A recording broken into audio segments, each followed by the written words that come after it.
আসসালামু আলাইকুম। রাতের শীর্ষ সংবাদে স্বাগত জানাচ্ছি আমি শাহনাজ পারভীন। নির্বাচনের দিকে যাচ্ছে দেশ, সুষ্ঠু ভোট অনুষ্ঠানে সরকারকে সহযোগিতায় প্রস্তুত সেনাবাহিনী। পিআর পদ্ধতি কোনোভাবেই মেনে নেবে না জনগণ, মির্জা ফখরুল। একটি পাকিস্তানি সংবাদপত্র পূর্ব পাকিস্তানকে ফিরে পাওয়ার খোয়াব দেখছে। এনবিআর এর 17 কর্মকর্তার সম্পদ বিবরণী দাখিলের নির্দেশ।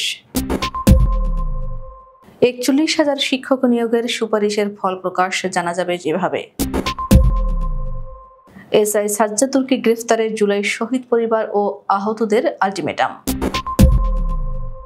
বাংলাদেশের সমুদ্র সীমায় জরিপে নামছেন নরওয়ের গবেষণা জাহাজ প্রাণী সম্পদ উপদেষ্টা। প্রধান বিচারপতির সঙ্গে ব্রিটিশ হাই কমিশনার সারা কুকের সাক্ষাৎ।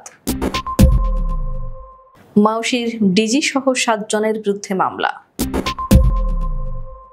স্থায়ী ক্যাম্পাস সহ 15 দফা দাবিতে ফেনী ইউনিভার্সিটিতে শাটডাউন।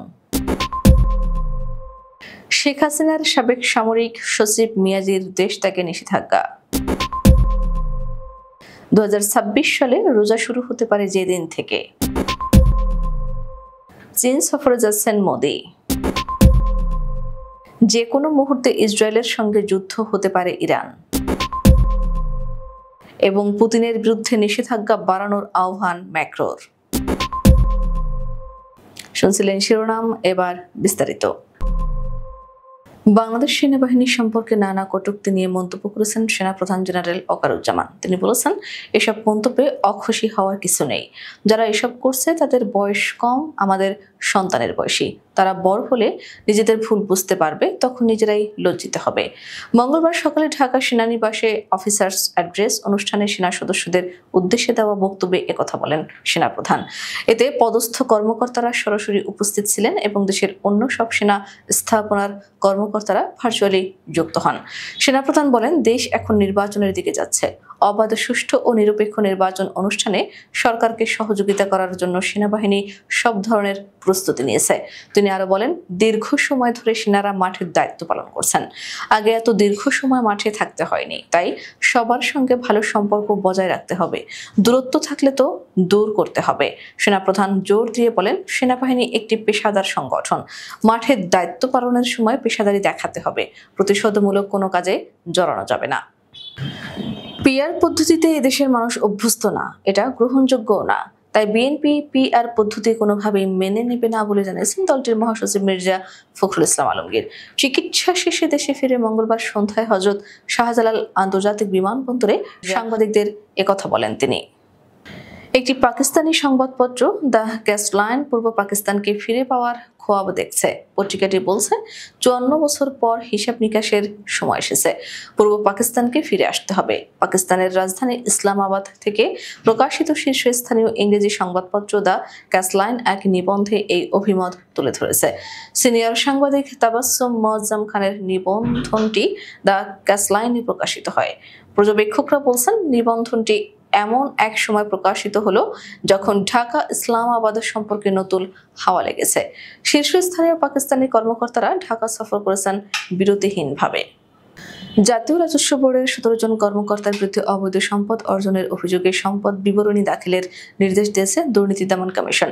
মঙ্গলবার 15 আগস্ট রাজধানীর সেগুনবাগিচায় দুদক কার্যালয়ে এক সংবাদ সম্মেলনে এ তথ্য জানান সংস্থাটির মহাপরিচালক আক্তার হোসেন। দুদকের তথ্যানুসন্ধানে দেখা গেছে, অভিযুক্ত ব্যক্তিদের নামে অথবা অন্য কারো পক্ষে বৈধ আয়ের সঙ্গে অসামঞ্জস্যপূর্ণ সম্পদের তথ্য পাওয়া গেছে। এ কারণে তাদের সম্পদ ও দায় দেনার হিসাব জমা দিতে বলা হয়েছে। দুদক জানিয়েছে, প্রাথমিক তথ্যানুসন্ধানে তাদের অনেকের বিরুদ্ধেই জ্ঞাত আয় বহির্ভূত সম্পদের প্রমাণ পাওয়া গেছে। এখন তাদের সম্পদ বিবরণের মাধ্যমে তদন্ত আরও এগিয়ে নেওয়া হবে। ষষ্ঠ গণবিজ্ঞপ্তিতে বেসরকারি শিক্ষা প্রতিষ্ঠানে প্রবেশ পর্যায়ে প্রায় 41,000 শিক্ষক নিয়োগের সুপারিশের ফল প্রকাশ করা হয়েছে। মঙ্গলবার 19 আগস্ট বিকেলে শিক্ষা উপদেষ্টা অধ্যাপক ডক্টর CR আবরার এই ফল প্রকাশ করেন। শিক্ষা উপদেষ্টা লিখিত বক্তব্যে বলেন, দেশের বিভিন্ন শিক্ষা প্রতিষ্ঠান থেকে 1,822টি শূন্য পদের চাহিদার বিপরীতে যথাযথ প্রক্রিয়া অনুসরণ করে প্রায় 41,000 প্রভাষক নিয়োগের সুপারিশ করা হয়েছে। শিক্ষক নিয়োগ প্রক্রিয়ায় এই রেজিস্ট্রেশন থেকে শুরু করে চাহিদা সংগ্রহ, যোগ্যতা অনুসারে নিয়োগ সুপারিশের সমগ্র প্রক্রিয়া অধিক স্বচ্ছতা ও আধুনিক প্রযুক্তির সহায়তায় সম্পন্ন করা হয়েছে। এছাড়া নির্বাচিত প্রার্থী নিজ নিজ ইউজার আইডি এবং পাসওয়ার্ড দিয়ে লগ ইন করেও দেখতে পারবেন ফল। আগামী 24 ঘন্টার মধ্যে জুলাই আহত পরিবারের উপরে হামলাকারী সদ্য জামিনপ্রাপ্ত যাত্রাবাড়ী থানার এসআই সাজ্জাদুর জামানকে গ্রেপ্তার সহ বেশ কিছু দাবি জানিয়েছে জুলাই শহীদ পরিবার ও আহতরা। মঙ্গলবার 19 আগস্ট বিকেলে সচিবালয়ের সামনে শহীদ ইমামের ভাই রবিউল আউয়াল এসব দাবি উত্থাপন করেন। তিনি বলেন, আগামী 24 ঘন্টার মধ্যে জুলাই আহত পরিবারের উপরে হামলাকারী সদ্য জামিনপ্রাপ্ত যাত্রাবাড়ী থানার এসআই সাজ্জাদুর জামানকে গ্রেফতার করতে হবে। এই এসআইকে জামিন দেওয়ার কারণ নিম্ন আদালতের 21 নম্বর কোর্টের 2 জন বিচারপতি আবু তাহের মোহাম্মদ সাইফুর রহমান ও গাজী এবাদত হোসেনকে বহিষ্কার করতে হবে। এছাড়াও আগামী বৃহস্পতিবার সন্ধ্যা 6টার মধ্যে আইন উপদেষ্টাকে শোকজ করতে হবে। এই দাবিগুলো না মানলে আগামী রোববার থেকে সচিবালয় অথবা যমুনা ঘেরাও করা হবে। জাতিসংঘের খাদ্য ও কৃষি সংস্থা এর সহযোগিতায় নরওয়ের অত্যাধুনিক সামুদ্রিক গবেষণা জাহাজ RVD আগামী 21 আগস্ট থেকে 21 সেপ্টেম্বর পর্যন্ত 1 মাসব্যাপী বাংলাদেশের সামুদ্রিক জলসীমায় মৎস্য সম্পদ ও ইকোসিস্টেম জরিপ পরিচালনা করবে। মঙ্গলবার সচিবালয়ে এক সংবাদ সম্মেলনে মৎস্য ও প্রাণী সম্পদ মন্ত্রণালয়ের উপদেষ্টা ফরিদা আক্তার এ তথ্য জানান। উপদেষ্টা জানান, বাংলাদেশের সমুদ্র সীমা জীববৈচিত্র্যে সমৃদ্ধ। এই জরিপের মাধ্যমে মৎস্য সম্পদের মজুদ নিরূপণ, ইকোসিস্টেম পর্যবেক্ষণ এবং জলবায়ু পরিবর্তনের প্রভাব বিশ্লেষণ করা হবে, যা ভবিষ্যতে টেকসই আহরণ নিশ্চিত করতে সহায়ক হবে। প্রধান বিচারপতি ডক্টর সৈয়দ রেফাত আহমেদের সঙ্গে সৌজন্য সাক্ষাৎ করেছেন বাংলাদেশে নিযুক্ত British high commissioner Sarah Cooke. মঙ্গলবার দুপুরে প্রধান বিচারপতির কার্যালয়ে এ সাক্ষাৎ করেন তারা। এ সময় তারা পারস্পরিক কুশলাদি বিনিময় করেন এবং বিচার বিভাগের বিভিন্ন দিক নিয়ে আলোচনা করেন। প্রধান বিচারপতির 1 বছর পূর্তিতে তাকে অভিনন্দন জানান ব্রিটিশ হাই কমিশনার। বিগত 1 বছরে বাংলাদেশের বিচার বিভাগের প্রাতিষ্ঠানিক স্বাধীনতা অর্জনের জন্য প্রধান বিচারপতির প্রচেষ্টা ও কর্মপরিকল্পনার ভূয়সী প্রশংসা করেন। মাধ্যমিক ও উচ্চশিক্ষা অধিদপ্তরের মহাপরিচালক সহ 7 জনের বিরুদ্ধে আদালতে মামলা করা হয়েছে। কেরানীগঞ্জের শহীদ প্রেসিডেন্ট জিয়াউর রহমান উচ্চ বিদ্যালয়ের সাবেক শিক্ষক নাসির উদ্দিন মঙ্গলবার 19 আগস্ট কেরানীগঞ্জ সহকারী জজ দেবিরানী রায়ের আদালতে এই মামলা দায়ের করেন। বাদীপক্ষের আইনজীবী আরিফুল ইসলাম জানান, মামলাটির গ্রহণযোগ্যতা বিষয়ে শুনানির জন্য আগামী 26 আগস্ট দিন ধার্য করেছেন আদালত। স্থায়ী ক্যাম্পাস সহ 15 দফা দাবিতে অনির্দিষ্টকালের জন্য শাটডাউন কর্মসূচি শুরু করেছে বেসরকারি ফেনী ইউনিভার্সিটির শিক্ষার্থীরা। দাবি পূরণ না হলে ঢাকা চট্টগ্রাম মহাসড়ক অবরোধের হুঁশিয়ারি দিয়েছেন তারা। মঙ্গলবার ক্যাম্পাসে তালা ঝুলিয়ে অবস্থান নেন শিক্ষার্থীরা। তারা জানান, দীর্ঘদিন ধরে দাবি জানানো হলেও প্রশাসন কার্যকর কোনো উদ্যোগ নেয়নি। মূল দাবি হলো বিশ্ববিদ্যালয়ের স্থায়ী ক্যাম্পাসে স্থানান্তর। শিক্ষার্থীদের আশঙ্কা, চলতি বছরের ডিসেম্বরের মধ্যে ক্যাম্পাস স্থানান্তর না হলে বিশ্ববিদ্যালয় মঞ্জুরি কমিশন প্রতিষ্ঠানটিকে রেড লিস্টে ফেলতে পারে, যা তাদের শিক্ষা ও ভবিষ্যৎকে অনিশ্চয়তায় ফেলবে। শেখ হাসিনার সামরিক সচিব সালাউদ্দিন মিয়াজি তার স্ত্রী নাজমা বেগম, মেয়ে সামিহা শবনম ও রায়া শবনম মিয়াজির বিদেশ গমনে নিষেধাজ্ঞা দিয়েছেন আদালত। মঙ্গলবার দুদকের আবেদনের পরিপ্রেক্ষিতে ঢাকার মেট্রোপলিটন সিনিয়র স্পেশাল জজ মোহাম্মদ জাকির হোসেন গালিবের আদালত এই আদেশ দেন। এদিন দুদকের পক্ষে সংস্থাটির উপপরিচালক রেজাউল করিম তাদের বিদেশ গমনে নিষেধাজ্ঞা চেয়ে আবেদন করেন। রমজান মাস মুসলমানদের কাছে অনেক গুরুত্বপূর্ণ একটি মাস, কেননা পবিত্র ও মহিমান্বিত এই মাসটির অনেক তাৎপর্য ও ফজিলত রয়েছে।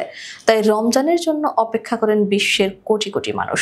এবার জানা গেছে 2026 সালের রমজান মাস শুরু হতে পারে আগামী 17 ফেব্রুয়ারি থেকে। সংবাদ মাধ্যম গালফ নিউজের এক প্রতিবেদনে জানানো হয়। গালফ নিউজ জানায়, জ্যোতির্বিদদের তথ্য অনুযায়ী 2026 সালের রমজান মাস শুরু হতে পারে 17 ফেব্রুয়ারি থেকে। আরব বিশ্বের বেশিরভাগ দেশে এর আগের সন্ধ্যায় রমজানের চাঁদ দেখা যেতে পারে। চীন সফর যাচ্ছেন ভারতের প্রধানমন্ত্রী নরেন্দ্র মোদী। চলতি অগস্ট মাসের শেষ দিকে এই সফর করবেন তিনি। মঙ্গলবার নয়াদিল্লিতে বেইজিংয়ের পররাষ্ট্রমন্ত্রীর সঙ্গে আলোচনার সময় তার নিরাপত্তা প্রধান অজিত ডোভাল এ তথ্য জানান। সংবাদ মাধ্যমের প্রতিবেদনে বলা হয়, 31 আগস্ট তিয়েনজিনে সাংহাই সহযোগিতা সংস্থার শীর্ষ সম্মেলনে যোগ দেবেন মোদী। বেইজিংয়ের পররাষ্ট্রমন্ত্রী ওয়াং ইয়ের সঙ্গে বৈঠকের শুরুতে জনসম্মুখে অজিত ডোভাল বলেন, 31 আগস্ট তিয়েনজিনে সাংহাই সহযোগিতা সংস্থার শীর্ষ সম্মেলনের উদ্বোধনী অনুষ্ঠানে যোগ দেবেন মোদী। 2018 সালের পর এটি তার প্রথম চীন সফর। যে কোনো মুহূর্তে ইসরায়েলের সঙ্গে যুদ্ধ হতে পারে বলে মন্তব্য করেছেন ইরানের ভাইস প্রেসিডেন্ট মোহাম্মদ রেজা আরেফ। সোমবার তিনি বলেন, ইসরায়েলের সঙ্গে যে কোনো সময় যুদ্ধ শুরু হতে পারে, কারণ তাদের যুদ্ধ বন্ধে কোনো চুক্তি হয়নি, শুধু অস্থায়ী অস্ত্রবিরতি হয়েছে। সংবাদ মাধ্যম মিডল ইস্ট মনিটরের এক প্রতিবেদন থেকে এই তথ্য জানা যায়। আরেফ বলেন, আমাদের যে কোনো পরিস্থিতির জন্য প্রস্তুত থাকতে হবে। আমরা কোনো স্থায়ী যুদ্ধবিরতিতে নেই। সাফাবি বলেন, আমার মনে হয় আরেকটি যুদ্ধ হতে পারে, তবে এরপর আর যুদ্ধ হবে না। রাশিয়ার প্রেসিডেন্ট ভ্লাদিমির পুতিন ইউক্রেনের শান্তি প্রতিষ্ঠায় সম্মত না হলে মস্কোর বিরুদ্ধে নিষেধাজ্ঞা আরোপের আহ্বান জানিয়েছেন ফরাসি প্রেসিডেন্ট ইমানুয়েল ম্যাক্রো। সোমবার হোয়াইট হাউসে মার্কিন প্রেসিডেন্ট ডোনাল্ড ট্রাম্পের সঙ্গে ইউরোপীয় নেতাদের বৈঠকের পর তিনি এই আহ্বান জানান। বৈঠকের পর ম্যাক্রো বলেন, প্রেসিডেন্ট ট্রাম্প বিশ্বাস করেন যে আমরা একটি চুক্তিতে পৌঁছাতে পারি এবং বিশ্বাস করেন যে প্রেসিডেন্ট পুতিনও একটি শান্তি চুক্তি চান। তিনি বলেন, কিন্তু যদি শেষ পর্যন্ত এই প্রক্রিয়াটি ব্যর্থ হয় তাহলে আমরাও বলতে প্রস্তুত যে আমাদের নিষেধাজ্ঞা বৃদ্ধি করা দরকার। আমাদের আগামীকাল দুপুরের শীর্ষ সংবাদ দেখার আমন্ত্রণ জানিয়ে এখনকার মতো বিদায় নিচ্ছি। দর্শক, ভিডিওটি শেষ পর্যন্ত দেখার জন্য আপনাকে অসংখ্য ধন্যবাদ। নিত্য নতুন সংবাদ পেতে আমাদের ইউটিউব চ্যানেলটি সাবস্ক্রাইব করুন ও নিয়মিত নোটিফিকেশন পেতে বেল বাটনটি ক্লিক করুন এবং আমাদের ফেসবুক পেজটিতে লাইক করুন। এছাড়া আমাদের ভিডিওতে লাইক দিয়ে শেয়ার করুন। আল্লাহ হাফেজ।